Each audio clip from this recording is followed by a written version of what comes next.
Entonces, tenemos tres puntos principalmente, ¿no? Nos interesaba justamente hacer esta relación entre lo que es la violencia de género, su relación con la salud y justo cómo está influenciada en gran medida por una serie de construcciones socioculturales respecto al género.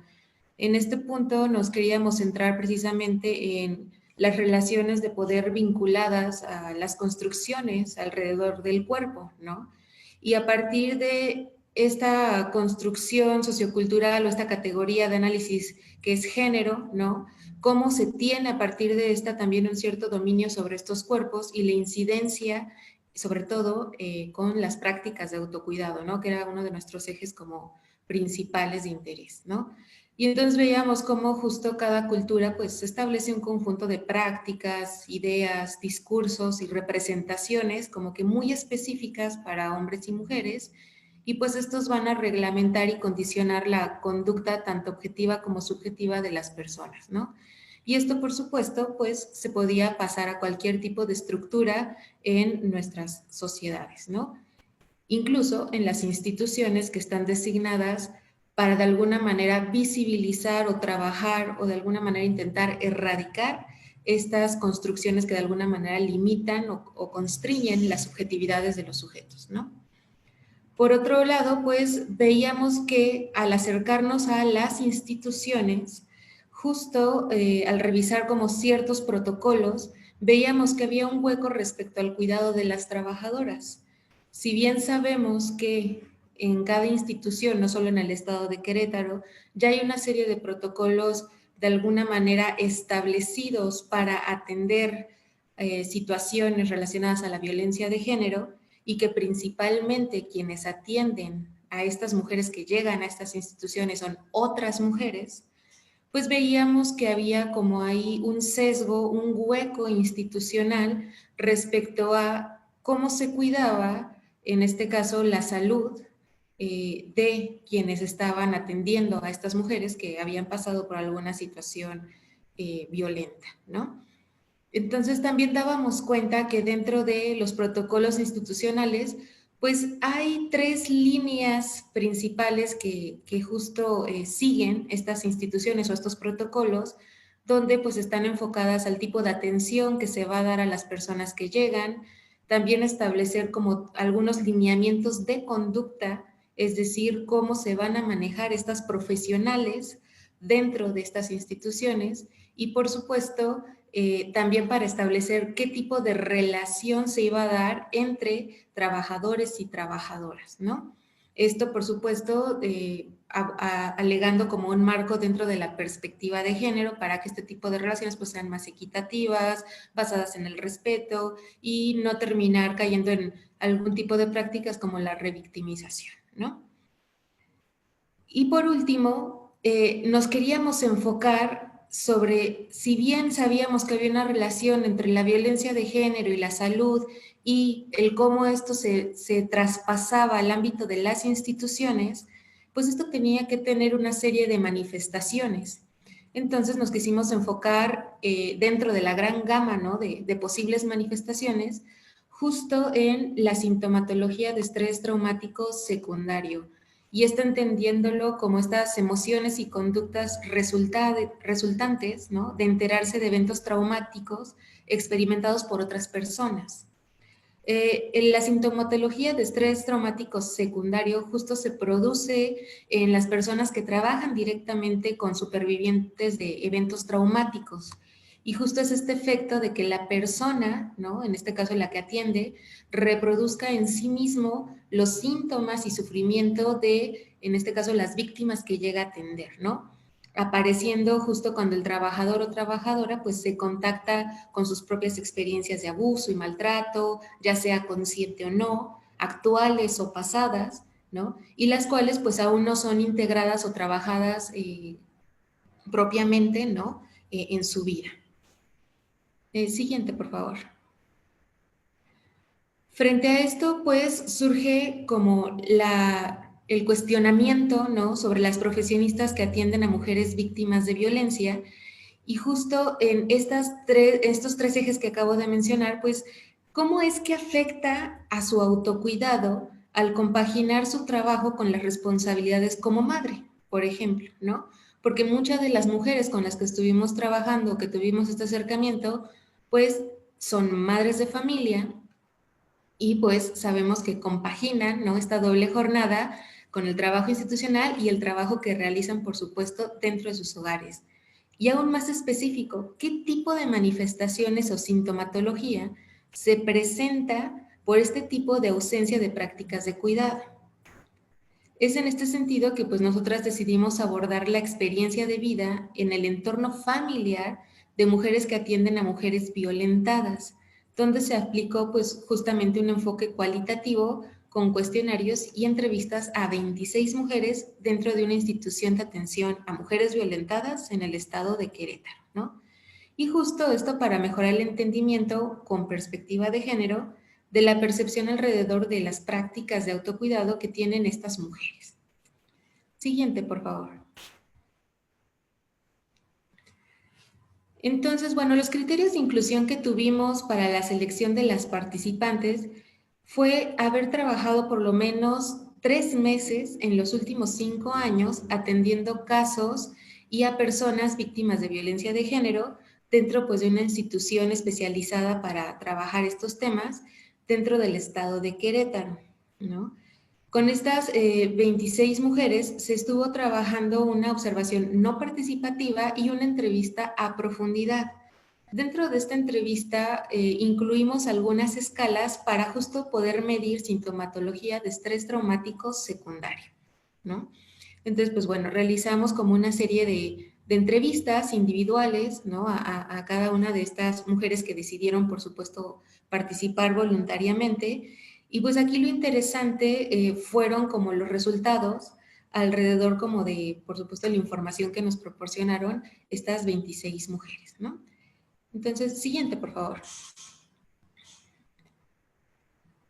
Entonces, aquí lo interesante es que dividimos los resultados en 6 factores de incidencia que justo mostraban como una serie, ¿no?, de situaciones en específico que influían en cómo estas mujeres integraban prácticas de autocuidado a su cotidiano y también cómo incidía en el hecho de ser madres, ¿no? Ser madres que están trabajando dentro de instituciones que, por supuesto, requieren un involucramiento, ¿no?, emocional y, por supuesto, físico en este tipo de labor que desempeñan.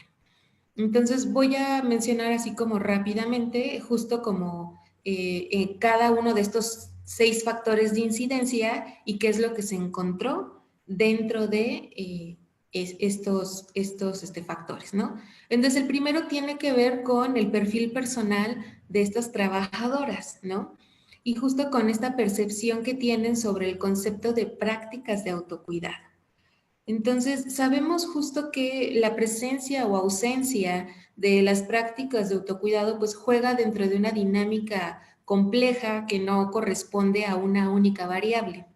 Entonces, los factores que influyen significativamente pues están cobijados bajo un contexto sociocultural que determina en gran medida la dirección de cómo se perciben y cómo realizan dichas prácticas de autocuidado, ¿no?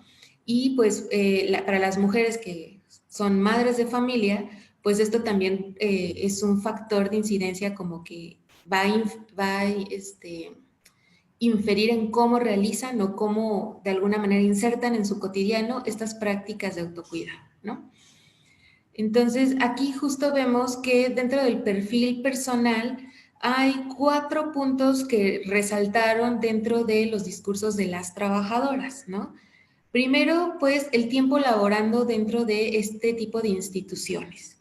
Sabemos que las madres de familia que tienen un tiempo más prolongado de trabajo dentro de estas instituciones, pues hablan justo como de una experiencia de trabajo y un tipo de aproximación y enfoque que les permiten de alguna manera organizar, ¿no?, sus dinámicas cotidianas para compaginar la cuestión de sus labores institucionales con sus labores dentro de sus hogares, ¿no? Es decir, del cuidado, por ejemplo, de sus hijos e hijas. Por otro lado, está esta cuestión de la formación profesional. Dentro de los perfiles que son como los que justamente buscan dentro de estas instituciones, están compaginados o más presentes perfiles de psicólogas o abogadas, ¿no? Y dependiendo de este tipo como de formación profesional, también incide en cómo ellas perciben qué es o cómo se deben de incluir ciertas prácticas de autocuidado a su cotidiano. Por otro lado, también lo que mencionaba, ¿no? El estado civil. Madres y mujeres que no, madres y mujeres que no tienen hijos y mujeres sin hijos, ¿no? ¿Esto qué quiere decir? La percepción que tienen, por ejemplo, las mujeres que son madres, difiere mucho de las madres y mujeres que no tienen hijos. Es decir, las personas que no tienen hijos y las que sí tienen hijos coincidían en que era mucho más fácil realizar o incluir prácticas de autocuidado en su cotidiano que aquellas que, por ejemplo, sí los tienen y que esto de alguna manera dificulta por esta como doble jornada que tienen que estar elaborando constantemente, donde el cuidado de ellas mismas queda en segundo o en último plano.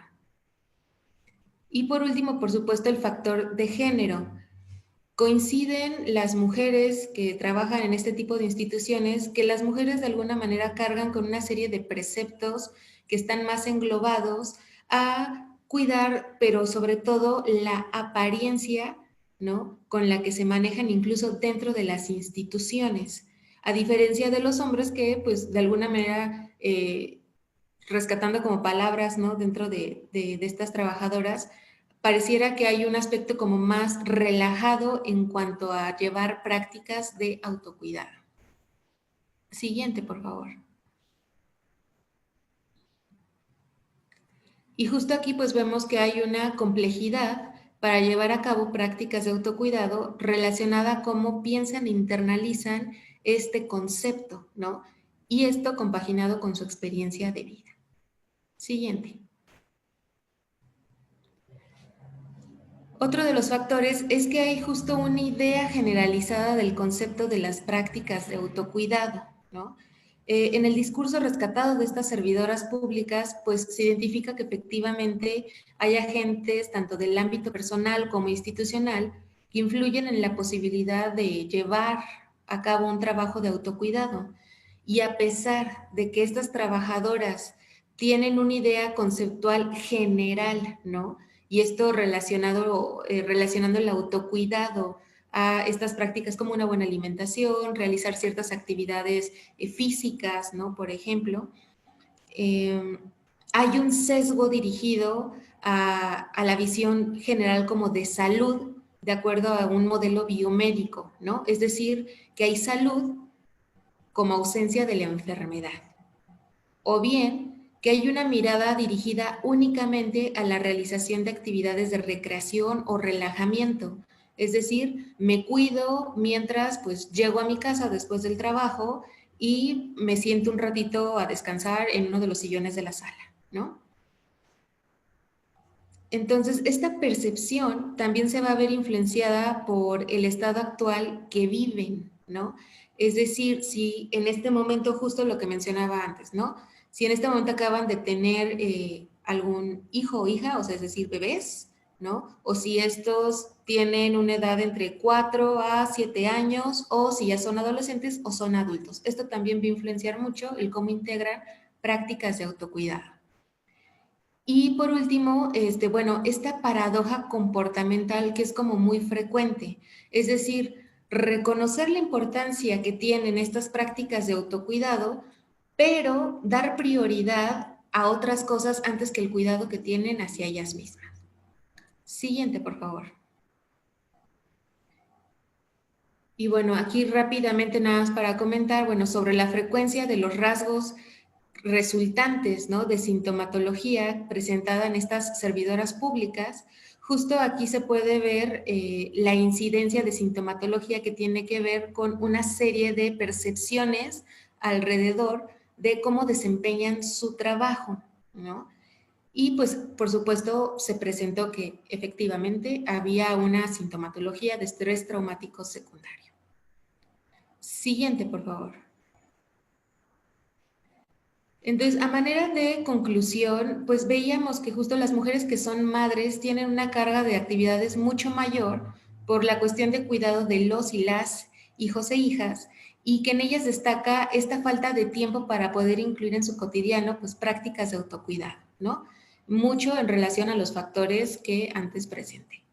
Y es que aún trabajando con temas de género en el espacio laboral, pues existe un obscurecimiento de su conocimiento teórico para aplicarlo en su cotidiano, donde va a interferir principalmente esta cultura, ¿no? Que va a ser un mecanismo o un dispositivo que opera como un perpetuador de este sistema patriarcal con condiciones de inequidad entre los géneros. Es decir, que de alguna manera se comprueba que pesa más esta serie como de preceptos alrededor de las mujeres y cómo es que ellas tienen que ser las encargadas principales del cuidado de los demás, ¿no? Y que esto va a ser un factor justamente que incida en cómo ellas aplican el autocuidado para ellas mismas, ¿no? Siguiente.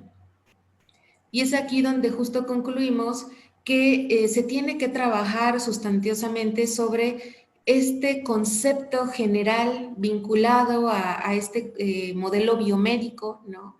En relación a cómo se percibe el autocuidado. Y entonces trabajarlo más bien en relación a estos tres puntos. Ver el autocuidado como justo un acto de vida que permite a las personas convertirse en sujetos de sus propias acciones, como un proceso voluntario de la persona para consigo misma, ¿no? También como una filosofía de vida y una responsabilidad individual íntimamente ligada a la cotidianidad y a las experiencias vividas por las personas. Y por último, el autocuidado como una práctica social que implica un grado de conocimiento y elaboración de saberes que dan lugar a intercambios y relaciones interindividuales, ¿no?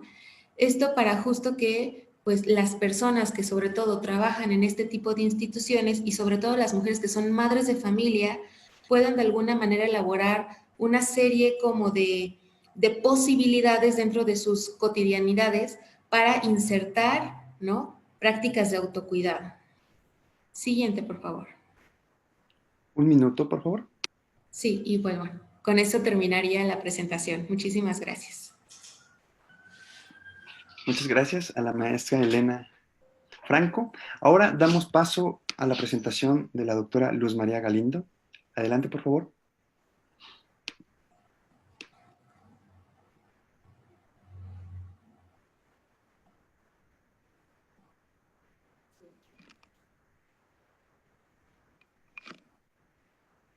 Muchas gracias.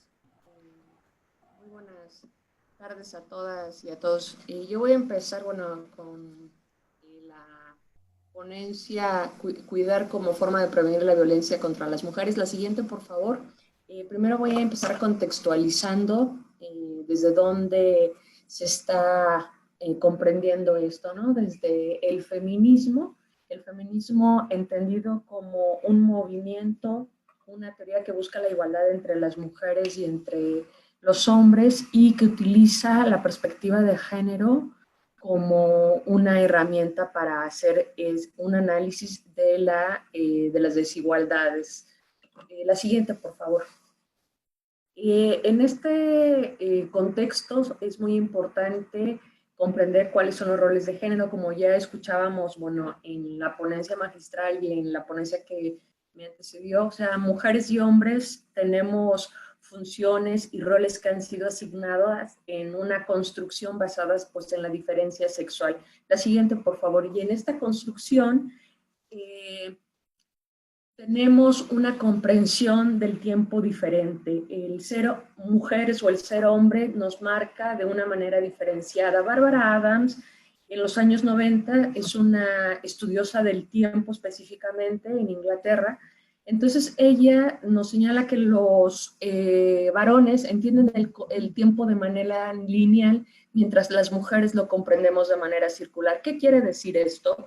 Quiere decir que las mujeres, como lo decía mi compañera anterior, tenemos una doble jornada o doble presencia, como lo ha llamado Laura Balbo en los años 90. Esto es que pensando incluso antes de la pandemia y bueno, ahora viviendo la pandemia, esto sigue siendo más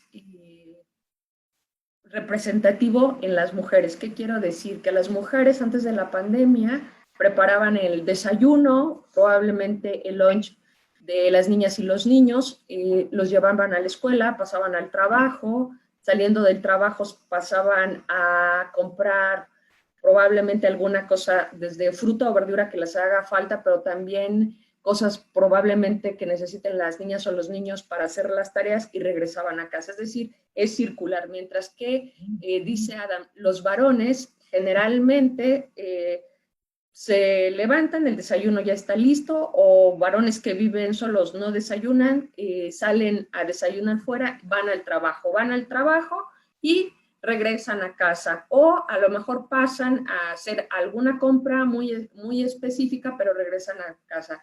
Entonces, ella plantea que a partir de estos roles de género, lo conceptualizamos los tiempos diferentes. Hay toda una corriente, sobre todo de estudiosas italianas, ¿no? Tenemos aquí a Saraceno, a Franca Bimbi, que se han especializado en la comprensión de estos tiempos. Y entonces señalan también y hacen una reflexión cómo el tiempo lo vemos en términos de horario, sobre todo laboral, ¿no? Un horario que tiene 24 horas y en ese sentido tenemos que trabajar, o sea, estipulado que trabajemos 8 horas, ¿no? Y la siguiente, por favor, a partir de estos roles de género, organizamos el tiempo y los varones principalmente son proveedores, mientras que las mujeres están en ocupaciones determinadas como femeninas, que son las labores domésticas o las labores de cuidado. Hasta antes de los años 60 se hablaba solamente de las labores domésticas y ahí estaban las labores de cuidado. Sin embargo, con toda la economía feminista se hace un cuestionamiento muy importante, ¿no? De diferenciación de las labores domésticas y labores del cuidado, de tal forma que se ha demostrado actualmente que el Producto Interno Bruto de estas labores en México es del 23.5%, es muy elevado. La siguiente, por favor. Entonces, este trabajo se va traduciendo, ¿no? En trabajo remunerado y trabajo no remunerado. Yo aquí les comparto una definición de qué es el trabajo, cómo lo entendemos, es aquel que produce un bien o un servicio, ¿no? Entonces, el bien puede ser una mesa o los servicios son intangibles, es decir, como lavar la ropa o la preparación de la comida. Es algo que existe, pero no está visibilizado, ¿no? Y yo les preguntaría, antes de la pandemia, ¿cómo era en sus familias? ¿Cómo era en donde vivían? Y ahora, ¿cómo está siendo? ¿Cómo se dio esta reconfiguración? Se dio una reconfiguración, hablábamos hace poco en otro conversatorio sobre que hay familias que antes de la pandemia sus niñas y sus niños no iban a la escuela porque hay otras opciones para estudiar en casa, ¿no? Entonces esas familias son las que de alguna forma no se han reconfigurado tanto como algunas otras, ¿no? Que no teníamos esta dinámica. La siguiente, por favor. Entonces, al pensar en este trabajo remunerado para el mercado productivo, tenemos que en este trabajo remunerado para el mercado productivo se ha pensado sobre todo en un tiempo para los varones, en un tiempo para ser proveedores ellos, ¿no? Y hay algunas vertientes, por ejemplo, la que plantea Joan Tronto en los años 90, donde señala y reflexiona sobre si esta proveeduría no será también parte del cuidado. Ahí hay una discusión y un debate muy importante dentro de toda la economía feminista y del feminismo mismo, ¿no? Si es o no una parte del cuidado, y yo se los pongo a su consideración. Y el trabajo no remunerado, que el trabajo remunerado tendríamos el trabajo doméstico, el trabajo de cuidados y el trabajo voluntario. La siguiente, por favor. Específicamente, estamos contextualizando para llegar a la aproximación de qué es el cuidado, los cuidados o el trabajo de cuidados. Aquí les presento algunas de las autoras que hemos trabajado, sobre todo en México. Ahora, yo diría que los últimos 5 años han incorporado otras estudiosas y estudiosos al tema, pues en México tiene muy poco el tema como tal de los cuidados hace 10 años, y es un concepto polisémico, les digo aquí. Es decir, no tenemos una definición única, incluso yo les diría es contextual. La siguiente, por favor. Yo les muestro diferentes comprensiones del cuidado, el trabajo de cuidados o los cuidados. Hay que diferenciar si estamos hablando en un contexto europeo, y no es lo mismo los países del norte al sur, y en el contexto latinoamericano no es lo mismo Uruguay, que ya tiene un sistema nacional de cuidados, ¿no? Colombia, que está incorporando, México está actualmente en la discusión de un sistema nacional de cuidados, y es muy importante reflexionar sobre la interseccionalidad en los cuidados. ¿Qué quiere decir esto? Si eres madre, padre, la escolaridad, la edad, o sea, ir cruzando, ¿no? Ahora bien, hay que tener claro que esta vertiente de la interseccionalidad la ha marcado el Banco Nacional y el Fondo Monetario Internacional también en los últimos años, ¿no? Que ya desde el siglo pasado se hablaba de la interseccionalidad. Sin embargo, no se había retomado, y yo invitaría también a reflexionar qué tanto nos sirve esta posición de la interseccionalidad. La siguiente, por favor. Aquí les presento algunas ponentes que han estudiado en Europa el tema, ¿no?, de cuidados, y en Latinoamérica. Grandes teóricas, digamos, sobre el tema, y vean que en su mayoría son mujeres. La siguiente, por favor. Laura Balbo es una de las italianas pioneras en el tema, y a mí me gusta retomarla mucho, entonces, porque ella retoma este concepto particularmente de los cuidados, y después lo lleva y lo transforma en lo que son, por ejemplo, los bancos de tiempo, el intercambio de tiempos para los cuidados, y cómo se puede aplicar para la vida cotidiana, y es la que crea el concepto de la doble presencia que tanto hemos utilizado en América Latina. La siguiente, por favor.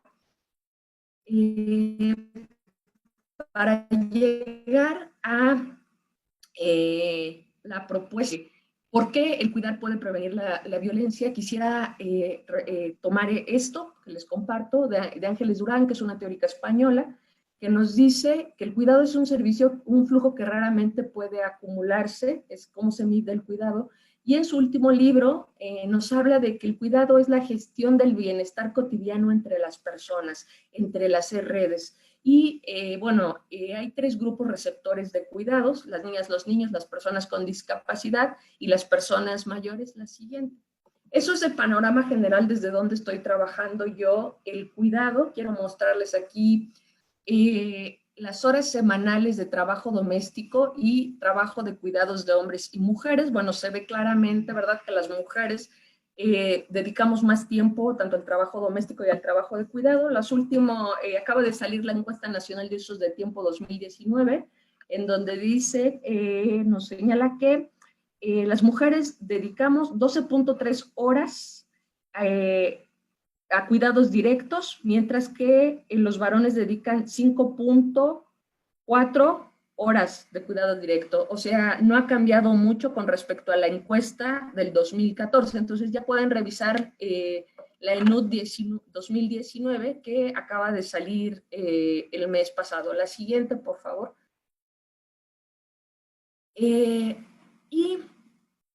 Voy a contextualizar de forma muy general lo que es la violencia de género contra las mujeres. Marta López señala que la violencia hacia las mujeres puede tener una connotación de género, ¿no? La violencia hacia las mujeres por razones de género es aquella que se ejerce contra las mujeres por el hecho de serlo, es decir, está basada en la pertenencia al sexo femenino, ¿no? Y ya lo veíamos otra vez en la conferencia magistral.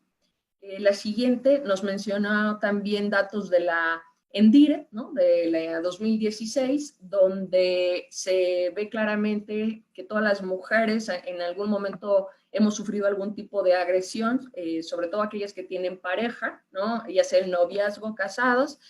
Entonces, no me voy a detener más aquí. La siguiente, en este contexto, quiero comentarles que la única constitución que tiene en este momento el derecho al cuidado, que considera los cuidados, es la de la Ciudad de México. En el artículo 9, Ciudad Solidaria, está el derecho al cuidado, en donde sí se señala que tiene que haber un sistema que atienda sí a estos grupos prioritarios, pero también a todas las personas, ¿no? Y que incluya el autocuidado. En ese sentido, quiero mencionarles la red de cuidado. Hay una red de cuidados en México que estamos trabajando desde 2017. La siguiente, por favor. Y compartirles que la semana pasada se hizo una primera, en una comisión dictaminadora se propone modificar el artículo 4 y el 73 constitucional. Fue aprobado por 23 votos. Eso quiere decir que podemos tener un sistema nacional de cuidados, ¿no? Claro, ¿qué quiere decir esto? En principio es que vamos a tener todas y todos derecho al cuidado, ¿sí? En esta semana pasa a pleno, Cámara de Diputados. Esperamos y confiamos en que pase, que sea aprobada para la próxima semana, en 1 o 2 semanas pasará a Senado, y siendo esto ya una realidad, pues seguir con la parte del presupuesto. La siguiente. Durante la pandemia se ha incrementado hablar de qué son los cuidados, quién nos cuida, cómo nos cuidamos, porque hay una diversidad de familias, ¿no? Hay una diversidad de contextos en el mundo, en el país. Esta crisis de cuidados ya se había descrito desde a partir de 1999, 2000, ya se había hablado que quienes sostenemos la vida somos las mujeres, porque somos quienes nos incorporamos al mercado productivo, pero sigamos en el mercado reproductivo, y eso quiere decir en los cuidados. Con esta contingencia sanitaria, cuando todos nos tenemos que guardar en nuestro hogar, con una familia, ya sea, estoy pensando no solo en la familia biológica, sino en la familia por elección, ¿no? O también en los hogares unipersonales donde vivimos una familia, o los hogares, las familias interespecies donde viven personas con animales, animales de compañía, o incluso con plantas, ¿no? El cuidado de las plantas, se exacerba el tiempo que dedicamos a cuidarnos, ¿no? Porque además está en juego nuestra salud mental. Entonces, desde los años 70, ya, desde la economía feminista había propuesto 3 R's, ¿no? Esta es la propuesta en concreto que les hago. De las 3 primeras R's fue el reconocimiento, la reducción y la redistribución, es decir, reconocer el trabajo de cuidados, reconocer su importancia. Si redistribuimos el trabajo de cuidado entre quienes viven en el hogar, entre quienes se consideran familia, habrá una reducción de este trabajo. En los años 90, sobre todo autoras como Teresa Tons en España, específicamente en Barcelona, empieza a hablar de una remuneración. Hace 2 años en la Organización Internacional del Trabajo se recupera, ¿no? Y se habla de una remuneración digna para quienes cuiden. Sí, pagarles a las personas que apoyan, ¿no? Personas externas, pero ¿cuánto pagarles? Bueno, ahí hay también todo un tema de debate y reflexión. La representación se considera también en la Organización Internacional de Trabajo, tomando toda una vertiente de reflexión en términos de justicia, de igualdad, sobre todo pensado desde Nancy Fraser, ¿no? Una politóloga norteamericana. Es decir, que esté el tema de cuidados de forma transversal, ¿no? En todos los espacios, pero que esté en Cámara de Diputados, en Cámara de Senadores, en secretarías, en comisiones, ¿no? Nosotros que estamos en la universidad, ¿cómo se ha considerado en nuestras universidades, en nuestros espacios de trabajo cuidar, ¿no? Entonces, parte de esto es conceptualicemos de manera diferente la productividad. Si las labores de cuidado están sumergida, ¿por qué no considerarlo como parte de la productividad económica, ¿no? Y la última R son las relaciones afectivas. Pues no es lo mismo. Un minuto, por favor. A mi hijo que a mi padre, mi madre o un vecino. La siguiente, por favor. Entonces, la propuesta es que consideremos estas R's. Si se consideran estas R's, va a haber una redistribución en los hogares, en las familias, y eso va a tener impacto en la comunidad. Y eso puede tener una reducción en la violencia, ¿no? Es una propuesta, estoy trabajando un modelo ya para proponerlo en una próxima ponencia y creo que puede tener esto un impacto en la vida cotidiana. La siguiente, por favor, es decir, pues en la educación, en la salud. Y pues para terminar, quiero compartirles esta diapositiva, ¿no? Todas las personas somos diferentes, pero todas compartimos algo que nos hace iguales. Y el tema de cuidados, creo que si lo aplicamos de una manera diferente a la que lo hemos hecho hasta ahora, ¿no? Podemos transformar la realidad. Gracias. Muchas gracias, doctora Luz. Damos paso a la presentación de la ponencia titulada Cuidado a los cuidadores de personas dependientes del cuidado, estudio con familias pertenecientes al programa Ser Capaz en Casa, que será disertada por la doctora Diana María González Bedoya. Adelante, doctora. Muy buenas tardes. Un saludo muy especial desde Colombia para todos nuestros colegas de América Latina. Tengo el gusto de presentar algunos de los resultados de una investigación realizada por el magíster Juan Pablo Suárez Vallejo y mi persona como investigadores principales, que la realizamos entre el 2019 y 2020. La siguiente, por favor. Algunos antecedentes que tuvimos en cuenta en la indagación de investigaciones a nivel latinoamericano, tomamos en cuenta algunas de España. Los resultados nos muestran que hay una prevalencia de los cuidadores familiares e informales, hay una feminización del cuidado, son las madres, hijas y abuelas las encargadas de ello, y hay una sobrecarga en el cuidador. Otro de los aspectos que encontramos es que ese cuidador, cuidadora es informal, no posee una formación, no tiene una titulación y obviamente no cobra por sus cuidados. Esto nos hace entonces importante seguir en estas investigaciones. La siguiente. Muy bien. Otro de los problemas que nos encontramos, aquí ya se ha incorporado el estudio de cuidados en la estadística nacional, ya aparece por lo menos datos frente a eso, una prevalencia de feminización del cuidado, las mujeres jóvenes están dedicando mucho más tiempo a cuidar, lo que implica una sobrecarga porque generalmente están dedicadas a estudiar y o trabajar, y otro de los problemas grandes en los que estamos enfrentados ahora es el envejecimiento de la población. Es un asunto que es a nivel mundial, en América Latina ya lo estamos viviendo, las familias jóvenes están teniendo muy pocos hijos, incluso no las están teniendo, y esto ha llevado también a una, digamos, diferencia a nivel demográfico. Pero hay que resaltar que en Colombia particularmente existe una buena cantidad de muertes de personas jóvenes, bien por violencia o por otras circunstancias. Entonces, se hace muy importante investigar sobre este tema. Continuamos, por favor. Eso. El contexto específico de nuestra investigación fue la población que participa en Ser Capaz en Casa, que es un programa específico de la Secretaría de Inclusión Social, Familia y Derechos Humanos. Ellos muy generosamente nos compartieron la información. Este es un programa que atiende personas con discapacidad entre 0 y 59 años, especialmente aquellos con discapacidad severa y que tienen barreras pues, para acceder a un proceso de rehabilitación. Al momento de la investigación había 1.040 personas con discapacidad y de esas 826 con un nivel alto o severo. Esas personas eran cuidadas por 936 personas cuidadoras del sexo femenino, es decir, que ahí estamos viendo una feminización inclusive desde los mismos datos.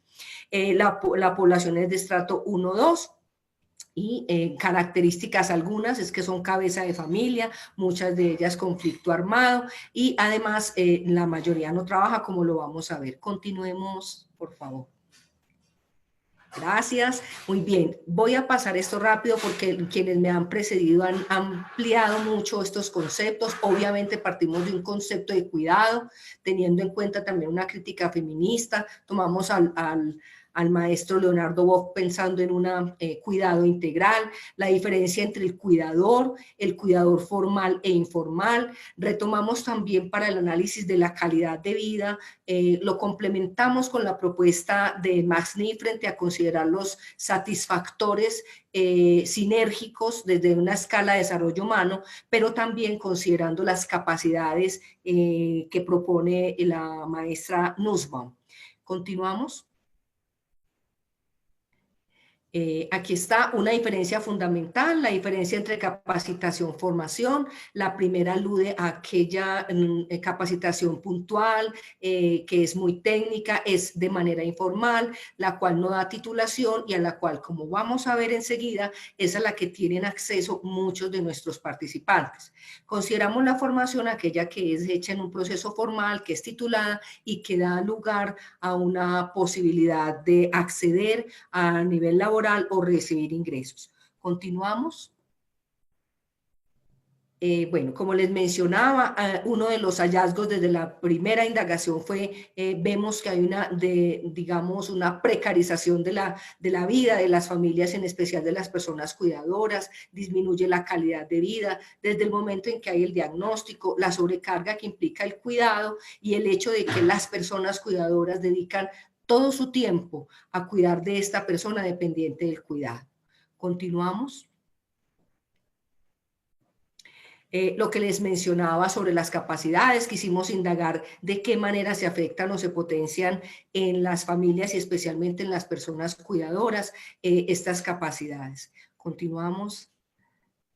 Muy bien, gracias. Aquí a grosso modo, digamos, como el proyecto que nosotros venimos trabajando, el primero buscó hacer una caracterización, ese lo hicimos con unos colegas del Politécnico y de ahí se derivaron dos proyectos que ya terminaron, uno que es caracterización, que es el que les estoy presentando, el otro que fue terminado con la colaboración de unos estudiantes y uno que está ya en proceso de análisis, que es sobre las capacidades de las personas cuidadoras. La siguiente, por favor. Nuestro objetivo fue un objetivo macro, también entonces tenemos nuestros objetivos específicos y a continuación les voy a presentar algunos de los resultados. Continuamos. Muy bien.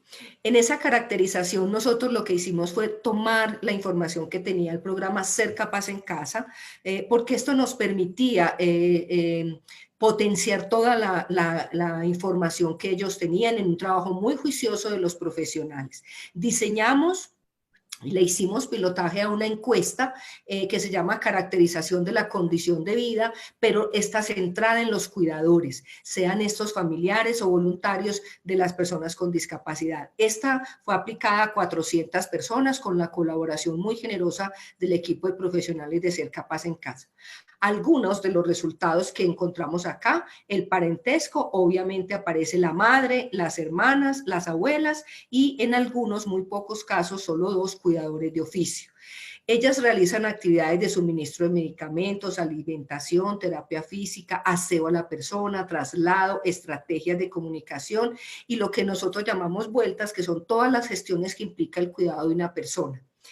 Encontramos entonces que aquí ya nos da un resultado, como les decía, hay una feminización del cuidado.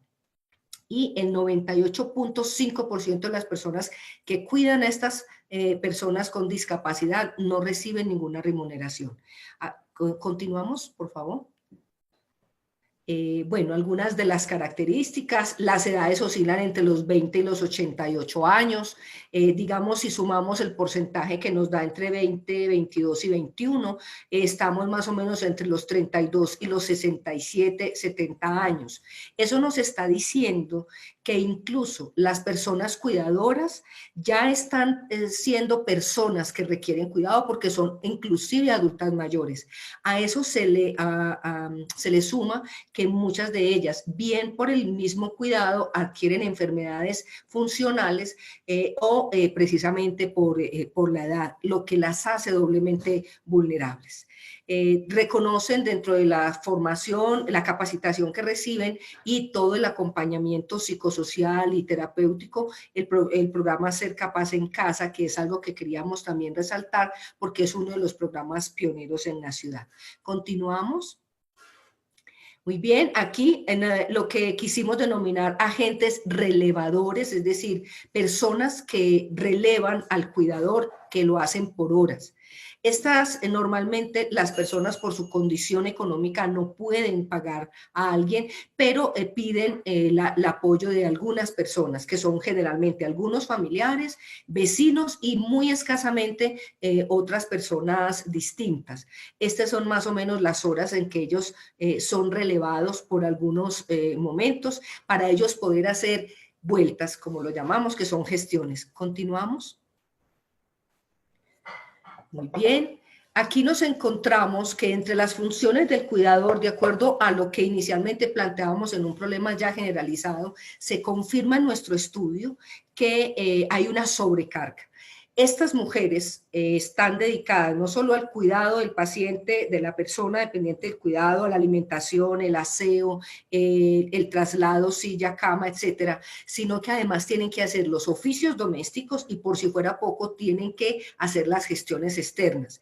Y además, muchas de ellas, como vamos a ver por el tiempo, quieren o tienen que hacer actividades que les impliquen ganar alguna remuneración para mejorar sus condiciones familiares a nivel económico. Continuamos. Una de las grandes necesidades que encontramos es que estas personas necesitan, dentro de sus necesidades, necesitan un relevo para poder, digamos, disminuir la sobrecarga. Entonces, preguntamos sobre eso, ellas, si además de tener a alguien que las relevara, ellas para qué lo solicitarían, y miren esta respuesta. Una pregunta, o sea, una de las respuestas es, ellas no solicitarían la ayuda para estudiar en el 68% de los casos. Sí, solo 32% de las personas que respondieron aprovecharían ese tiempo para estudiar. Para trabajar, el 54% de las personas cuidadoras utilizarían ese relevo y 168 de los encuestados indican realizar actividades adicionales para mejorar los ingresos familiares. Aquí ya estamos viendo cómo la preocupación del cuidado se le aumenta la preocupación por la economía familiar, lo que además aumenta la sobrecarga. Continuamos, por favor. Muchas gracias. Encontramos dentro de ese tiempo para el apoyo, el ocio, el descanso, que pudieran ellas tener en ese tiempo, que recibieran ese apoyo, y el 62% de las personas dicen que no utilizarían ese tiempo para ese tipo de actividades. Aquí empieza a mostrarnos algo que luego vamos a confirmar en las entrevistas, y es lo que ellas están dedicadas todo el tiempo a la función del cuidado. Estas obviamente nos sorprenden esta respuesta porque no están considerando el cuidado de sí. Continuamos, por favor. Esta parte del estudio de nosotros, que fue mixto, queríamos profundizar estos asuntos que paralelamente fuimos encontrando en nuestra encuesta.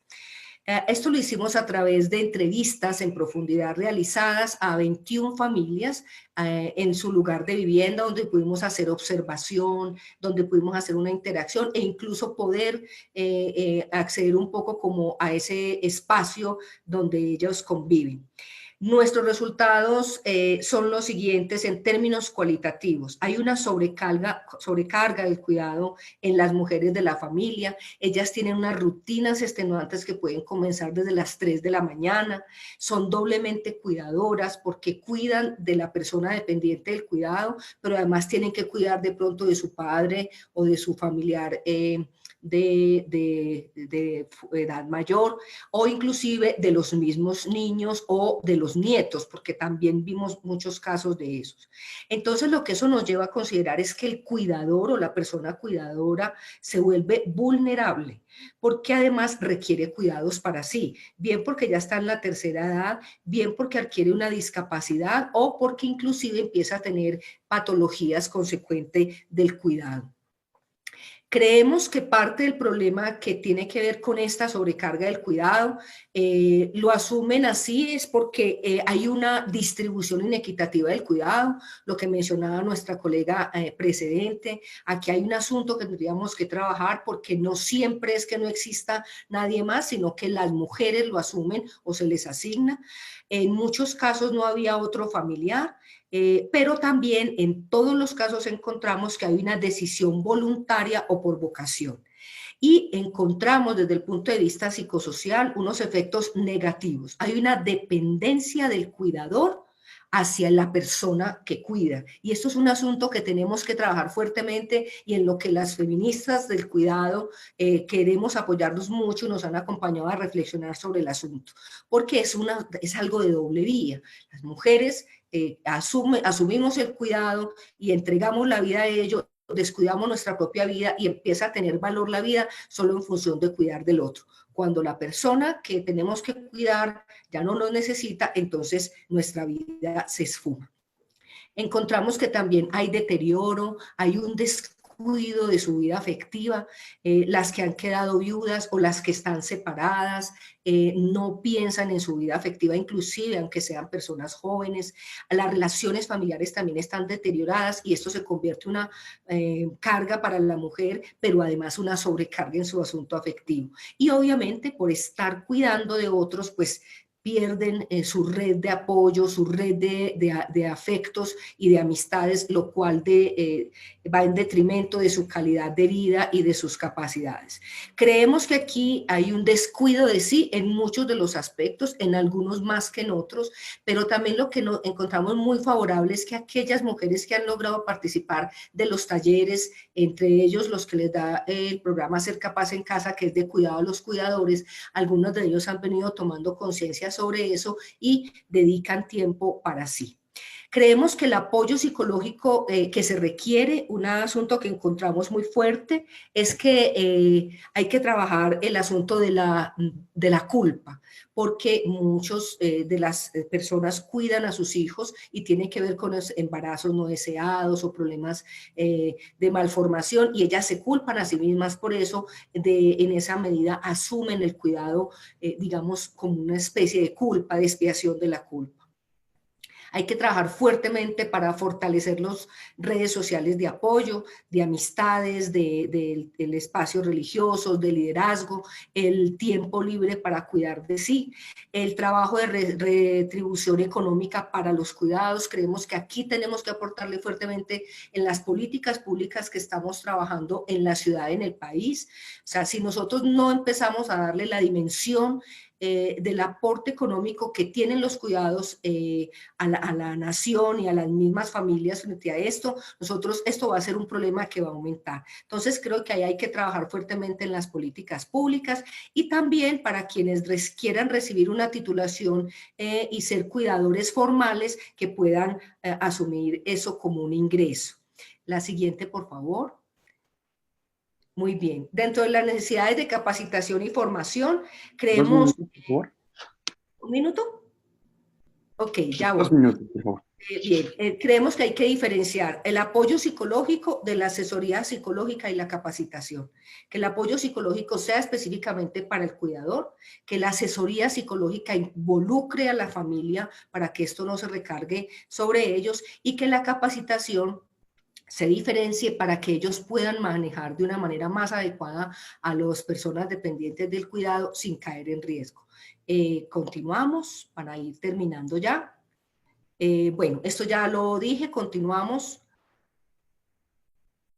La próxima, muy bien. Bueno, yo creo que ya aquí lo hemos dicho, las familias requieren todo nuestro apoyo, pero también hay que considerar en términos políticos y económicos el asunto de los cuidados, para que esto se ponga en la agenda pública de tal manera que nuestras investigaciones desde el punto de vista académico aporten también no solo a las personas dependientes del cuidado, sino a los cuidadores, a las familias y a la ciudad en general. Muchas gracias.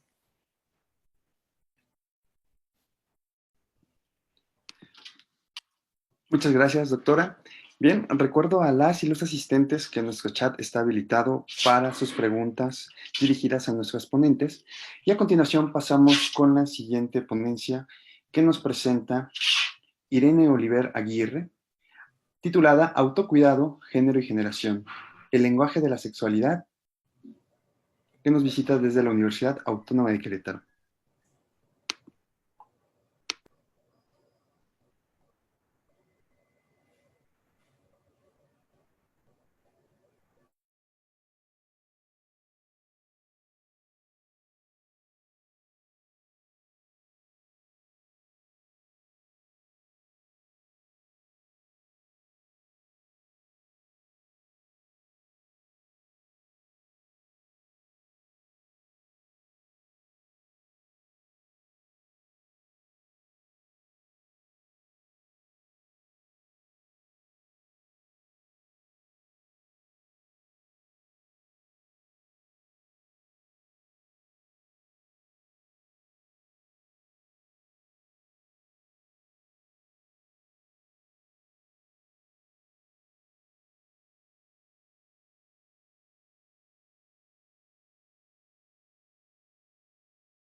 Estimada Irene Oliver Aguirre, nos aparece que su micrófono está habilitado, pero no le escuchamos aún nada.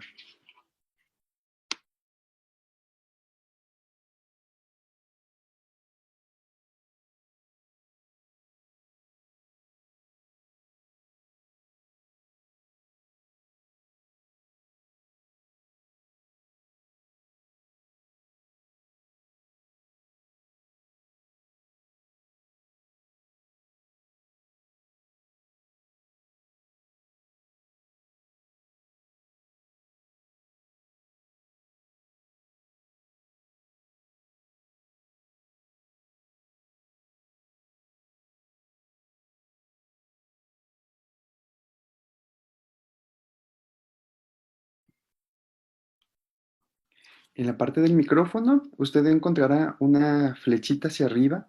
Quizás allí usted tenga que habilitar la opción de micrófono que desea emplear desde su computadora.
Si en la parte del micrófono aún no le aparece esa opción, con gusto yo puedo proporcionarle mi número telefónico y usted, vía llamada telefónica, podemos hacer su participación. ¿Qué le parece?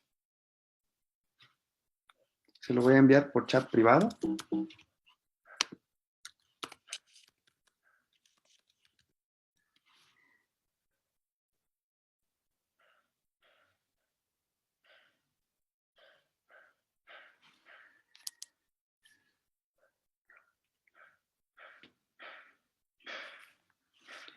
Estoy atento a su llamada y con gusto la podemos enlazar desde aquí.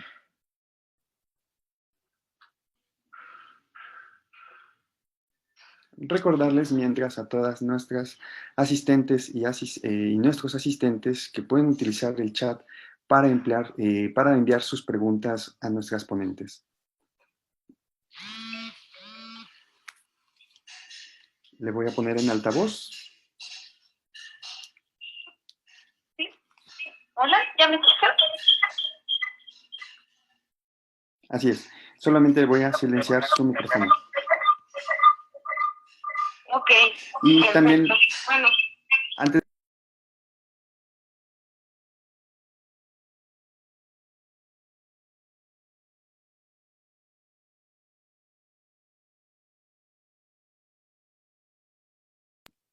adelante, le escuchamos.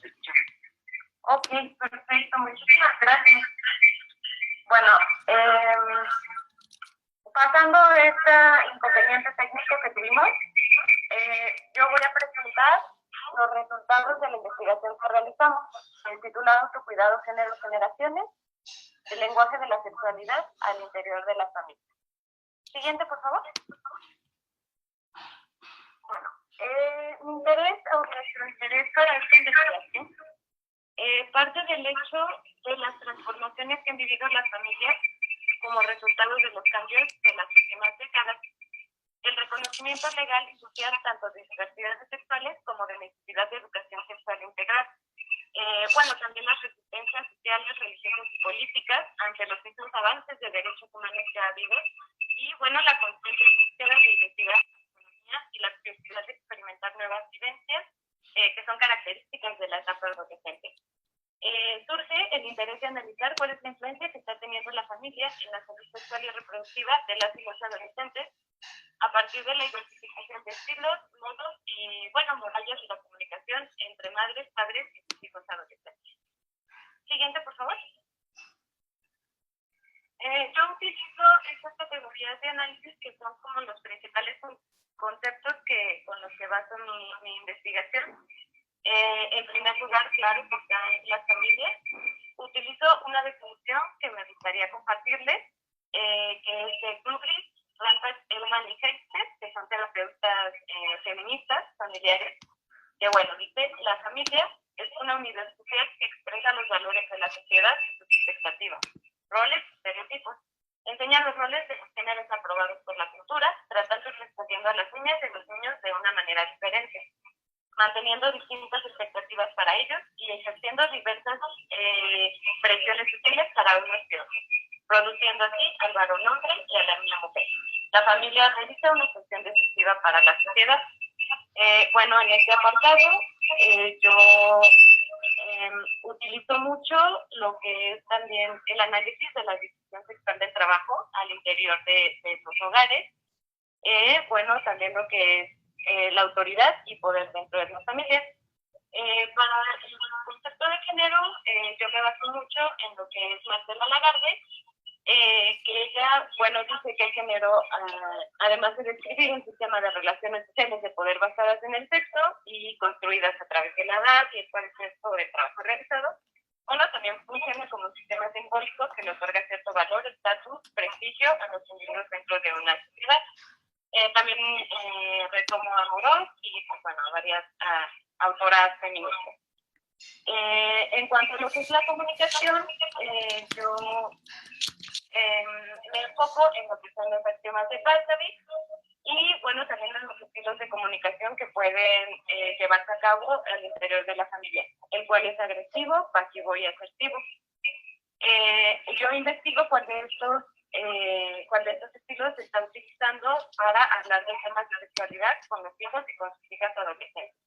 Y también los modos de comunicación al interior de las familias que pueden ser orientados a la conversación, que eso es como lo más, lo que se busca que se lleve a cabo, o a la conformidad, que se busca que haya una unidad de pensamientos sin tomar en cuenta las diversidades de cada integrante de la familia.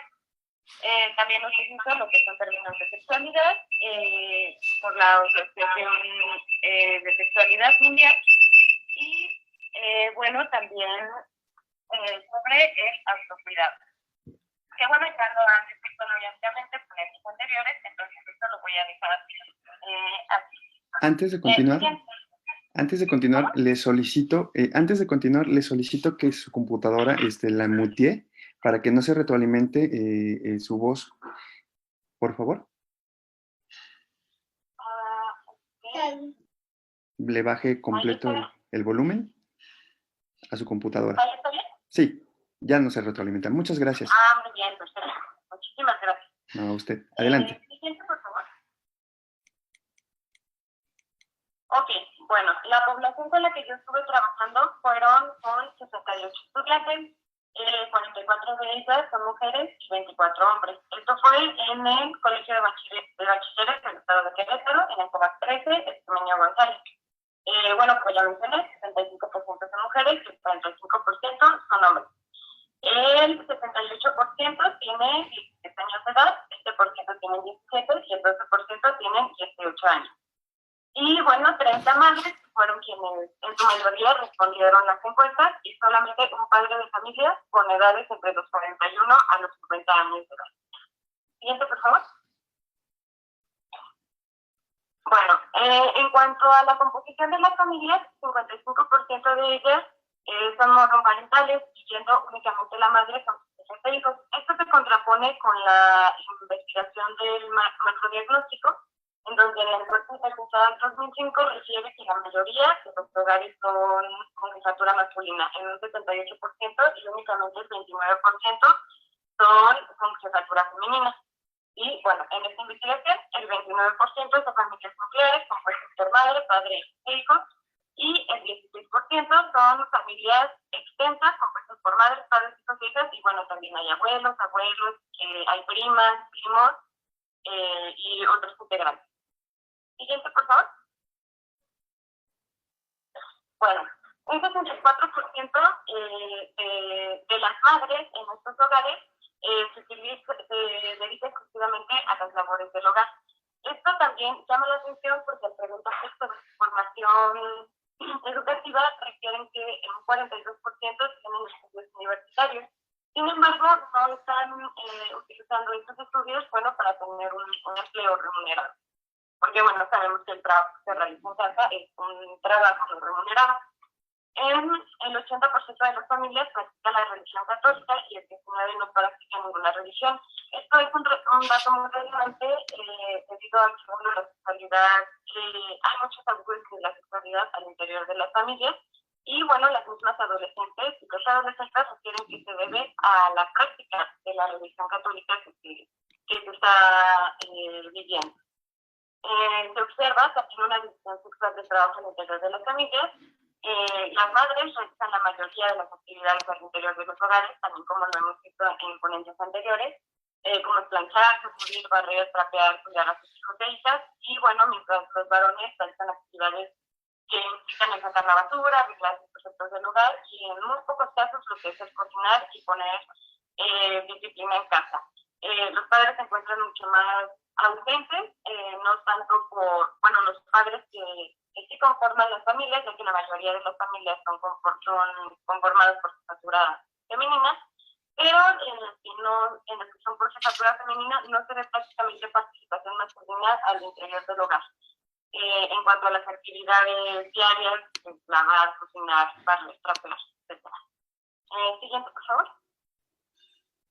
Ok, las técnicas que utilizamos para la recabación de datos fue, en primer lugar, una encuesta en la que pudimos categorizar a las familias en lo que ya hablé anteriormente. La división sexual del trabajo, si son hogares unipersonales, si son monoparentales, si son extensos, si son compuestos. Estas encuestas se aplicaron a madres y padres de familia y aquí, hubo un problema porque al momento que estábamos aplicando las encuestas, entramos en pandemia. Entonces, el acercamiento a la población fue mucho más difícil. Estaba pensando en aplicarse directamente, personalmente. Sin embargo, tuvimos que cambiarlo y lo tuvimos que hacer vía online. Entonces, tuvimos que modificar un poco la encuesta y el alcance no fue el mismo.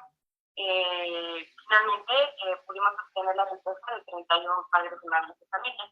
Los cuestionarios se realizaron partiendo del del hecho de que, bueno, lo que buscábamos obtener eran los riesgos sexuales y reproductivos ante los que se encuentran los adolescentes, cuáles son las barreras de comunicación que se están presentando para que se hable de sexualidad y cuáles son los estilos que están utilizando al interior de las familias para hablar de él. Era por, bueno, en cuanto a la entrevista grupal, esta fue llevada a cabo con 8 participantes, todas ellas fueron adolescentes mujeres. Y bueno, aquí también yo tuve la oportunidad de poderme explayar un poco más y de poder obtener información directa de ellas y más, bueno, sus pensamientos, sus sentires, cómo estaban viviéndolo de una manera más amplia y explayada para poder comprender cómo era que estaban viviendo la sexualidad al interior de sus familias, cómo era que estaban comunicando esta y, bueno, cuáles eran las barreras comunicativas que se estaban presentando. Siguiente, por favor. Ok, en cuanto a los resultados, las relaciones, primero voy a hablar de lo que son las relaciones de comunicación y confianza en la familia. Al aplicar los cuestionarios, se reveló que la madre es la principal figura a la que acuden las y los adolescentes, inclusive más que a sus propios amigos y amigas, incluso más que al internet. Y bueno, son otros medios por los que se podría pensar a los que acuden, pero en realidad ellas y ellos refieren que es la madre. Y bueno, principalmente acuden a ella para pedir algún permiso y bueno, situaciones de crisis, por ejemplo, ya es mucho menor la comunicación que se tiene con la madre. Por ejemplo, podemos ver en esta tabla, que coloqué aquí también, como en el padre, para pedir permiso principalmente para lo que se acude a él. No se les cuenta cómo le pone el día, no hay apoyo emocional, no se pide algún consejo, si se tiene algún problema, bueno, se resuelve sola, como puedan, o se puede acudir a la madre, pero también en menor medida que para pedir un permiso. Entonces estamos viendo que las adolescentes, cuando están en una situación de crisis o cuando necesitan apoyo emocional o pedir un consejo, acuden a la madre, pero pues no en su mayoría, y no tienen otros referentes como podría ser el padre, como podría ser una hermana, un tío, etc. Siguiente, por favor. El 76% de las familias refieren haber obtenido información sobre sexualidad por medio de la iglesia. Esto es importante referirlo porque al momento de preguntarles a madres y padres cuál era la información que tenían, decían que prácticamente no tenían o no hablaban con mucha inseguridad, como de sí tengo, pero no tengo información suficiente, entonces creo que me falta más. Entonces se dudaban por no decir nada. Decían que de aquí era de donde se había obtenido, en un 76%, y bueno, el 57% que lo han obtenido por medio de libros y revistas. Sin embargo, las madres y padres de familia dicen que no tienen información suficiente para poder informar a sus hijos e hijas. Y bueno, los temas que se platican ya directamente de sexualidad con madres y padres de familia es, en un primer momento, lo que son las parejas, y bueno, en un último momento, lo que son las experiencias sexuales diarias. Es importante mencionar que sí se puede hablar de experiencias sexuales diarias, pero que no, sin invadir la privacidad de los adolescentes.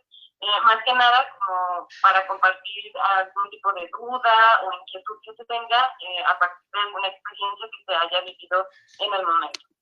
Y bueno, estamos viendo que también las dudas sobre sexualidad, las dudas sobre antifecundativos, no se está hablando. Con las madres principalmente, que es con quienes se habla, entonces los adolescentes están viviendo con mucha desinformación, con muchos tabús, y bueno, finalmente con muchos riesgos sexuales y reproductivos que fueron identificados al final de la investigación. Siguiente, por favor. Bueno, en cuanto a las reacciones de madres y padres de familia al preguntarse sobre sus dudas sobre sexualidad, bueno, el 70% de las adolescentes consideran que su madre responde abiertamente. Un dato que se contrasta con el del padre, que solamente es el 44%. El 20% decide no preguntarle al padre de plano y el 7% considera que ignora su pregunta. Al momento de preguntarles en la entrevista a las chicas, bueno, a las adolescentes, decían que tenían mucha vergüenza para hablarlo con el padre y bueno, que la información obtenida por la madre no era suficiente para que pudieran cuidar. Les hacía falta tanto orientación como que les da una ambiente de confianza para que puedan compartir sus dudas de sexualidad y se pueda hablar abiertamente. Y bueno, en la entrevista grupal no se pudo acceder a los varones, no porque no se quisiera, sino porque esta fue voluntaria. Se les preguntó a partir de los cuestionarios quién quería participar en una entrevista para que pudiéramos ampliar la información y fueron únicamente mujeres las que quisieron participar en una entrevista. Por eso es por lo que nos estaban contestando a hombres en la entrevista, pero bueno, la información respecto a los hombres fue obtenida a partir de los cuestionarios. Siguiente, por favor. Ok, bueno, hablando de lo que son los conflictos generados dentro de las familias, bueno, el 29% de las mujeres consideró haberlo tenido, al contrario de un 4% correspondiente a los hombres. Aquí podemos ver cómo las mujeres están teniendo mucho más problemas por su sexualidad, mucho más conflictos al interior de sus familias a comparación de los varones. Lo que refleja que ellos pueden vivirse con un poco de más libertad y menos juicios. Sin embargo, aquí es riesgoso porque no tienen información, de plano no hablan nada y bueno, también se viven de una manera sumamente desinformada. El 36% de las mujeres encuestadas y el 37% de los hombres encuestados refiere que los conflictos se resuelven por medio de charlas y acuerdos. El 29% de las mujeres y el 25% de los hombres refiere que solamente se habla. Y bueno, el 9% de las mujeres y el 4% de los hombres consideran que se obedece a lo que dice la madre o el padre. Y bueno, el 23% de las mujeres y el 25% de los hombres mencionan que de plano no se habla del tema.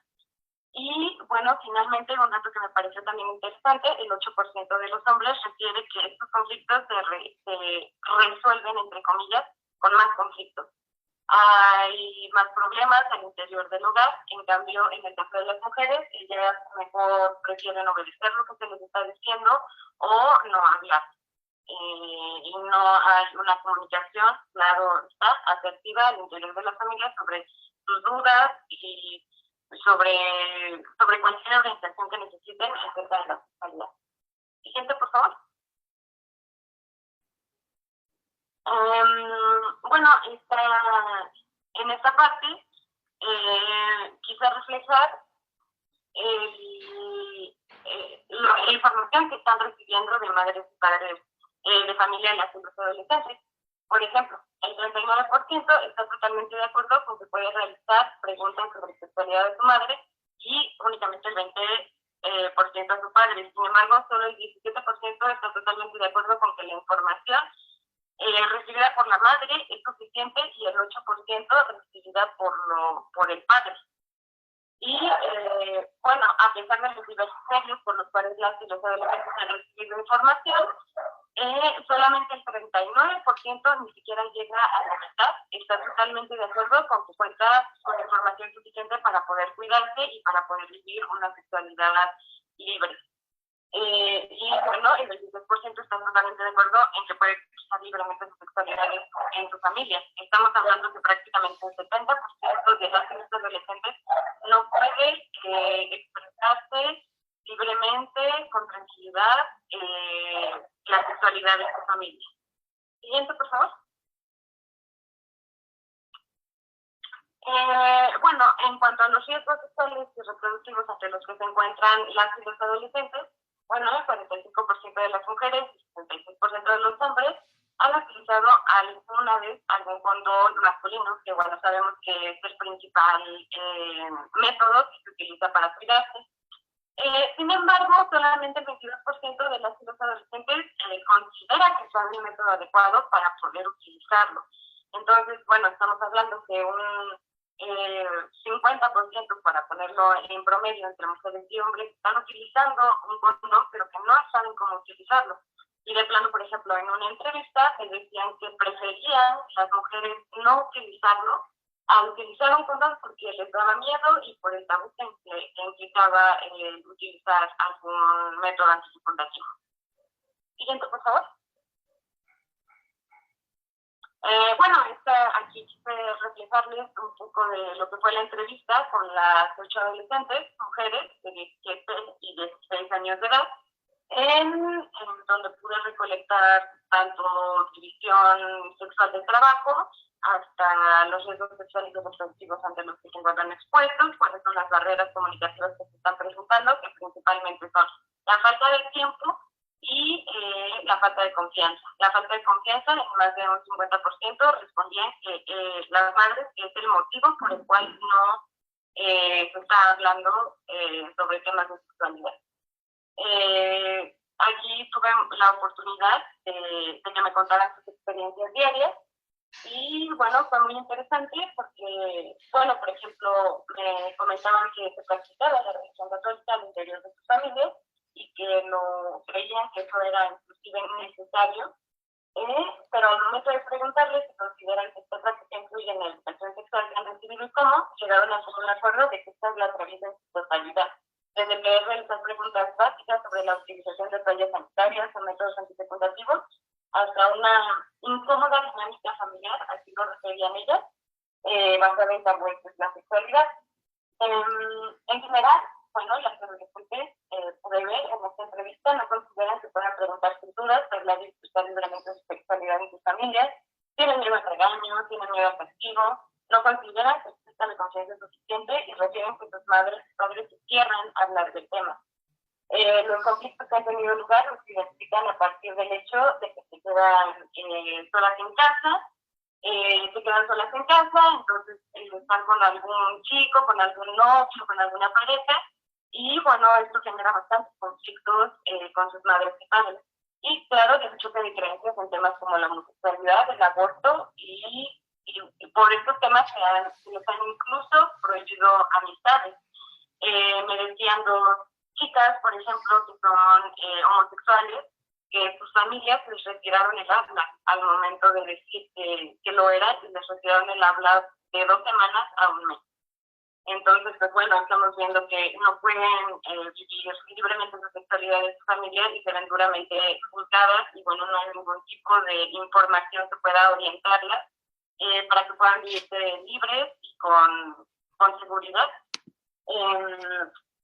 De igual forma, las adolescentes identifican invasiones a su propia sexualidad, a su propia privacidad sexual, ya que constantemente sus madres y padres les realizan comentarios como ya vienes del hotel, estás panzona, bonitas porque estás embarazada, que ya no existe.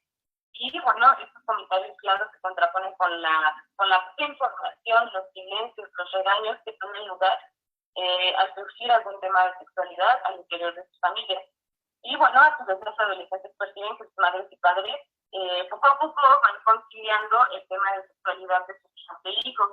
Sin embargo, pues bueno, van en segundo de preparatoria aproximadamente y es un momento idóneo para que se les pueda orientar, porque ahorita es cuando están empezando su vida sexual activa, muchas de ellas. Entonces, pues lo ideal sería dejar pasar más tiempo. 1 minuto, y por bueno, favor. Cuando se les preguntó a las adolescentes si alguna vez se habían encontrado en algún riesgo sexual, que han mantenido actividad sexual, respondieron que sí. Riesgos relacionados, como les comentaba, con el uso de condón y otros métodos antifecundativos. Y bueno, existe tal desinformación y miedo que incluso se refirió que, bueno, prefieren no utilizar condón, como les mencionaba. Y bueno, también en esta entrevista se observó una gran cantidad de dudas y curiosidad por parte de las adolescentes para cuidarse y sobre todo para poder disfrutar de su propia sexualidad. Esto da cuenta de la disposición que tienen para aprender y a la prioridad que les están dando a su salud sexual y reproductiva. Muchas de estas preguntas, ellas me hacían bastantes preguntas para que yo las informara. Bueno, no era el objetivo de la entrevista, pero pude recuperar cuáles eran sus dudas. Y bueno, incluían como existe existe una edad para tener sexo, es normal que no quiera hacerlo, porque había una chava que estaba muy conflictuada porque no quería hacerlo y en su familia le decían todo el tiempo que ya lo había hecho, que ya quería, y que por cómo se vestía, daba cuenta que ya lo había hecho. Bueno, muy invasivo a su privacidad. También preguntaban si te daban más ganas después de que lo hacías, que sí es cierto que cuando hay quienes dicen, por así decirlo, se le nota en la cadera, en los pompis, en la baja de peso, en cómo camina, y esto viene porque sus familiares decían, ay, es que ya estás más cansona, entonces seguramente ya tuviste relaciones sexuales y ya estás embarazada, ya llegaste con tu domingo 7, y bueno, ya nos jodiste. Así las palabras tal cual que utilizaban madres y padres con sus hijas adolescentes. Y bueno, también una pregunta que me llama mucho la atención que ellas hacían era si es verdad que tener relaciones sexuales es bueno y necesario para las mujeres. Ya que les decía que también dentro de sus familias, ahí por parte de las hermanas y hermanos, que era necesario tener relaciones sexuales para que ellas pudieran estar felices y para que pudieran pasar su etapa de la adolescencia de una manera plena y bien. Y bueno, muchas otras preguntas que también fueron relacionadas a lo que son cómo podían acceder al propio placer y al propio disfrute sexual, del cual es en donde encontramos mayor vergüenza para que lo puedan preguntar en sus familias. Siguiente, por favor. Tiempo, por favor. Sí, ya casi está. Y bueno, aquí encontré en esta investigación 3 ejes principales en los que me basé para diseñar un proyecto de intervención para poder fomentar esta comunicación sobre sexualidad al interior de las familias y bueno, resolver dudas. Por un lado está la falta de apoyo emocional y confianza para compartir dudas y problemas sobre sexualidad. Por otro lado está la socialización de los estereotipos de género tradicionales que estamos viendo que afectan directamente a la sexualidad de las mujeres, ya que se les impone una mayor cantidad de señalamientos, de tabús, de regaños, y bueno, también lo podemos ver en la división sexual de trabajo al interior de las familias. Dicen que sus hermanos hacen mucho menos trabajo que los que ellas pueden realizar. Y bueno, lo que trae falta la información sobre sexualidades de madres y padres y adolescentes. Sería importante informar a madres y padres para que ellas puedan informar a sus hijas e hijos y adolescentes y pues bueno, así poder fomentar una salud sexual y reproductiva. Que es importante recalcar que la falta de educación sexual es un problema de salud pública y la familia se encuentra inmersa en una sociedad en donde hay falta de educación sexual. Entonces, bueno, es muy importante concientizar y sensibilizar a las familias de la importancia que tienen. Siguiente, por favor, ya para concluir. Y bueno, algo que quería comentar es que los riesgos sexuales y reproductivos no implican únicamente la transmisión sexual, los embarazos no deseados o diversos abusos, sino que implican también el no poder manifestar libremente los afectos, la sexualidad, no tener información veraz y científica, el no reconocimiento de la diversidad sexual, no respeto a la privacidad sexual, y a la prohibición o castigo del placer sexual, que es lo que están viviendo directamente las adolescentes, principalmente ellas, no pueden vivir libremente su sexualidad dentro de su familia.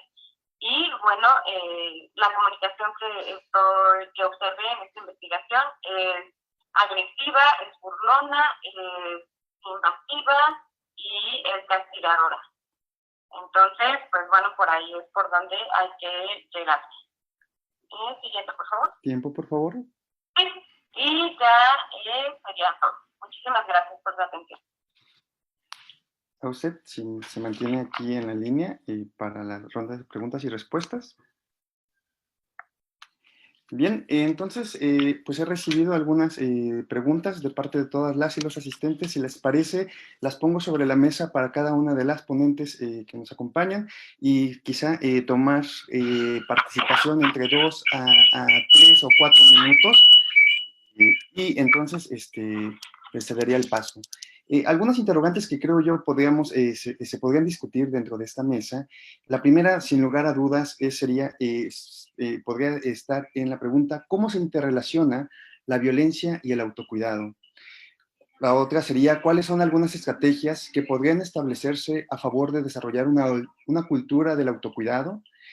Y también algo que en el chat hicieron de forma muy, pues de alguna otra forma enfática, es cómo relacionar a los hombres, tanto en los estudios de autocuidado, como propiamente en la cultura del autocuidado.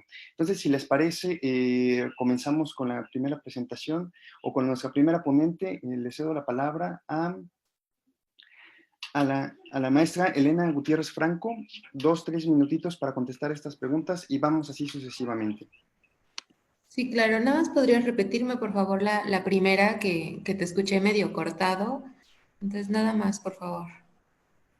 ¿Cuál es la relación que hay entre el autocuidado y la violencia? Ah, ok, perfecto. Sí, claro.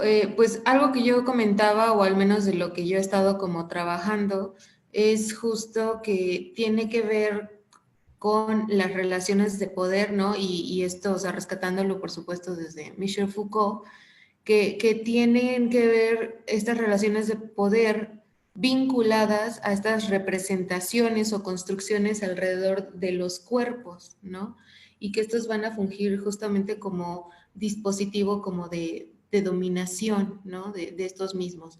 Entonces estamos hablando del espectro de las representaciones, pues bueno, se van a establecer justamente representaciones específicas, ¿no? Relacionadas a cómo se tienen que cuidar estos cuerpos. Y esto va a estar atravesado indiscutiblemente por la cuestión de género, ¿no?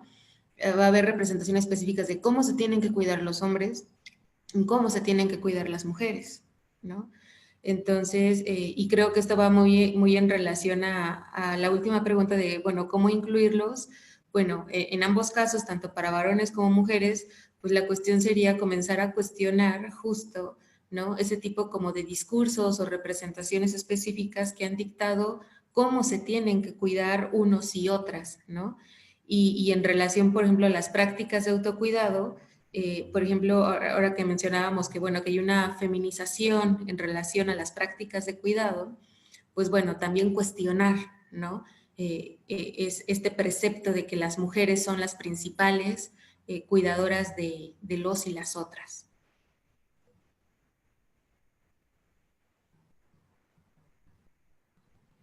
Muchas gracias. Le cedo la palabra a la doctora Luz María Galindo. Adelante, por favor. Gracias, doctor Aldel.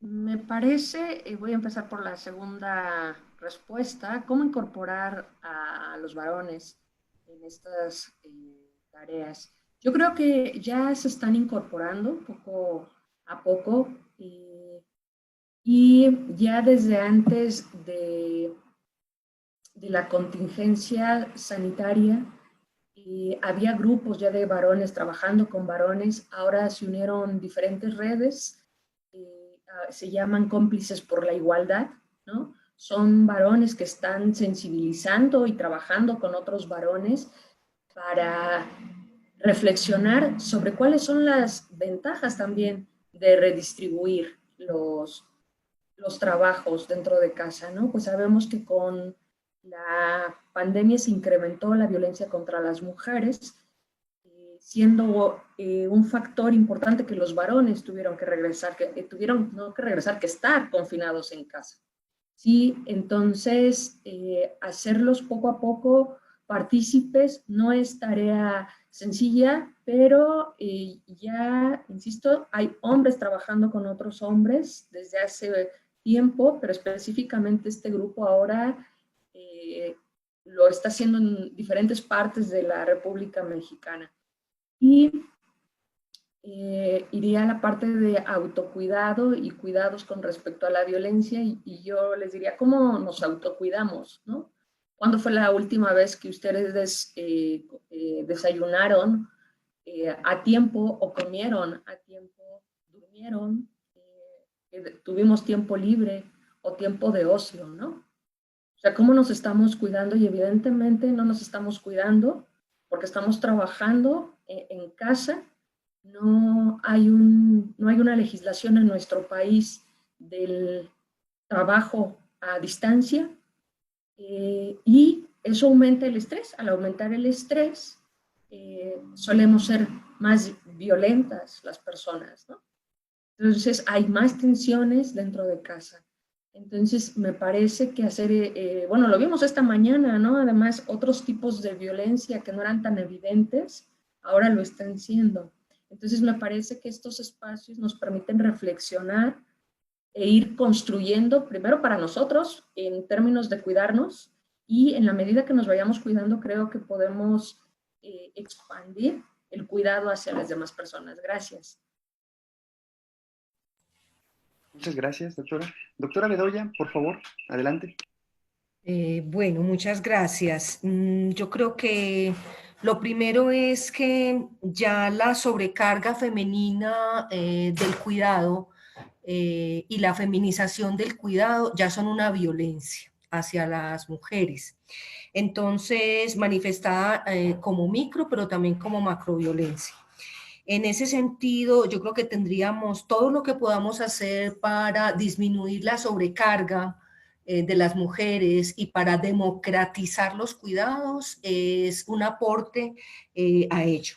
Dentro de las posibilidades que tenemos, ya lo venimos haciendo desde muchos ámbitos a nivel académico, investigativo, los programas que hacemos este tipo de intervenciones, trabajar el autocuidado, es decir, que la persona cuidadora también merece, necesita cuidados para poder cuidar, no hay otra manera.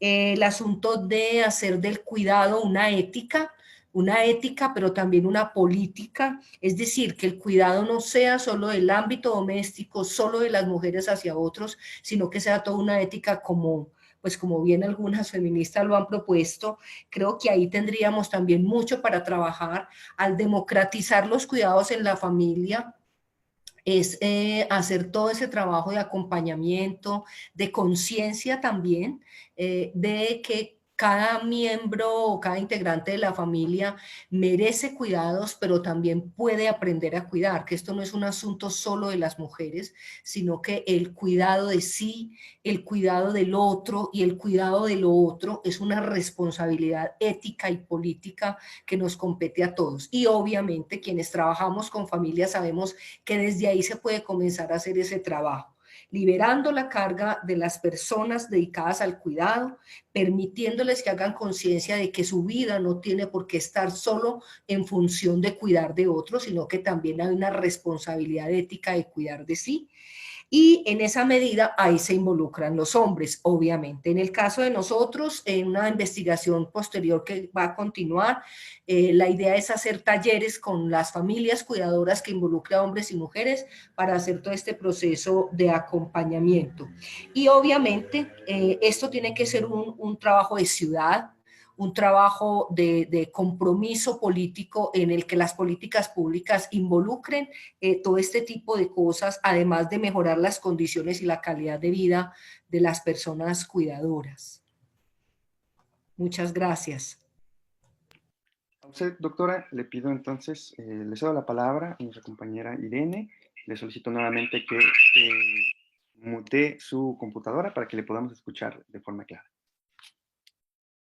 Claro, bueno, en el caso de mi investigación, el autocuidado va directamente también con la información que pueden recibir de sus madres y padres.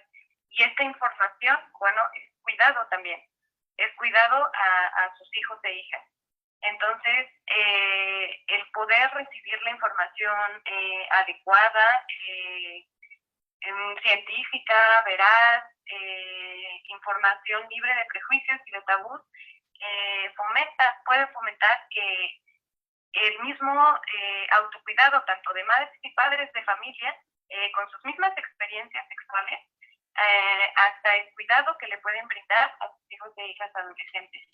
Este autocuidado que ellas y ellos pueden generar a partir de la información que reciban, me parece que es muy valiosa y necesaria en este momento de vida adolescente que están viviendo. Y bueno, claro, esto también parte de descargarles, por ejemplo, a las mujeres de tareas en el hogar, de cuidados, porque muchas de ellas cuidan a sus hermanitos y a sus hermanitas, labores que ellas refieren que no les gusta hacer, que no es algo que a ellas les debería de tocar hacer. Entonces, al manejar una no división sexual de trabajo, tareas equitativas, tareas igualitarias también, bueno, parte de un reconocimiento de un primer momento de que hay una igualdad, bueno, hay una equidad, para decirlo de una manera más apropiada, hay una equidad entre los dos y a partir de ahí podrían ellas informarles a sus hijos e hijas de una manera que no haya tantos prejuicios como los que estamos viendo que hay al interior de las familias. Y bueno, de esta manera también el autocuidado, bueno, yo observé que se comunican mucho entre grupos de pares. Entonces ese autocuidado también va desde madres y padres, hijos e hijas, y bueno, hasta los grupos de pares con los que se relacionan. Y bueno, teniendo la información adecuada y sobre todo libre de prejuicios, puede fomentar que haya un cuidado de la propia sexualidad, del propio cuerpo, de la propia sexualidad, de la propia vida. Y bueno, esto finalmente también parte del cuidado que brindan las madres y padres de familia simplemente desde el hecho de que quieren informar y quieren informarse para poder informar a sus hijos e hijas adolescentes.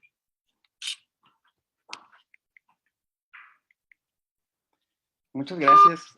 Bien, pues con estas intervenciones yo agradezco la presencia de las y los asistentes, reitero y me sumo a las felicitaciones que tuvieron a bien enviarle a nuestras exponentes, recordando que sin lugar a dudas el tema del cuidado no es un tema que de alguna otra manera esté de moda, sino es un tema que nos acontece a todos como sociedad, porque el cuidado es el cuidado de la vida misma. Les agradezco su presencia en esta mesa de discusión número 1 y les invito a regresar a la sala general, dado que en breves minutos comenzaremos con nuestra siguiente mesa número 3, titulada Familia, Estado y Desprotección Social. Que tengan excelente tarde.